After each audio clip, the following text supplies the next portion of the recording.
Sex அப்படின்றது நம்ம பசிக்கிற மாரி, தூங்குற மாதிரியான ஒரு மனுஷனுக்கு இருக்க ஒரு ஃபீலிங்.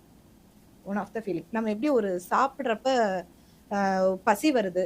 ரோட்ல போயிட்டுருக்கோம். பசிக்குது. நம்ம எல்லா இடத்துலயும் போய் உட்கார்ந்து சாப்பிட்டுருவோமா? எங்க யார் என்ன குடுத்தாலும் நம்ம சாப்பிட்டுருவோமா? ஒரு குப்பை தொட்டி இருக்கு, ஒரு சாக்கடை இருக்கு. என் கையில ஒரு நல்ல சாப்பாடு, அழகா ஒரு பிரியாணி அப்படியே சூப்பரா எனக்கு புடிச்ச ஒரு மீல் இருக்கு. ஆனா அந்த இடம் எனக்கு நீட்டாவே இல்ல. ஆனா நான் உட்கார்ந்து நான் சாப்பிட்டுருவேனா அந்த இடத்துல? அப்ப நீ வந்து ஒரு பொண்ண ரேப் பண்ண போறீங்க, ஒரு பொண்ண கஷ்டப்படுத்த போறீங்கன்னா, நீங்க அப்படித்தானே பண்றீங்க. நீ உன்னைய உனக்குள்ள வந்துட்டு நான் தான் அந்த உலகத்துக்கே ராஜா அப்படின்னு நீ நெனச்சுக்கிட்டு இருக்க. ஆனா இதே இது நீ ரோட்ல போம்போது ஒரு பொண்ண பார்த்த உடனே, சடனா அந்த பொண்ணு அழகா இருக்கு, அந்த பொண்ணு கவர்ச்சியா இருக்கு அப்படின்ட்டு நீ என்ன இடம், என்ன ஏதுன்னே நீ பார்க்கறது. அந்த இடத்துல வச்சு அந்த பொண்ண ரேப் பண்றது. ஜாதி நெறையா பேசுறோம் நம்ம. நீங்க ஜாதிக்கு நெறைய மரியாதை குடுக்குறீங்க, மதிப்பு குடுக்குறீங்க. ஆனா அந்த ஜாதிய விட்டுட்டு கீழ் ஜாதி பொண்ண போய் நீங்க ரேப் பண்றீங்க. அந்த இடத்துல உங்களோட ஜாதியோட இது எங்க போகுது? நீ உன்ன ஃபாலோ பண்றன்னா, அத கொஞ்சம் இன்னும் நல்லாவே ஃபாலோ பண்ணு. எல்லா விஷயத்திலயும் ஃபாலோ பண்ணு.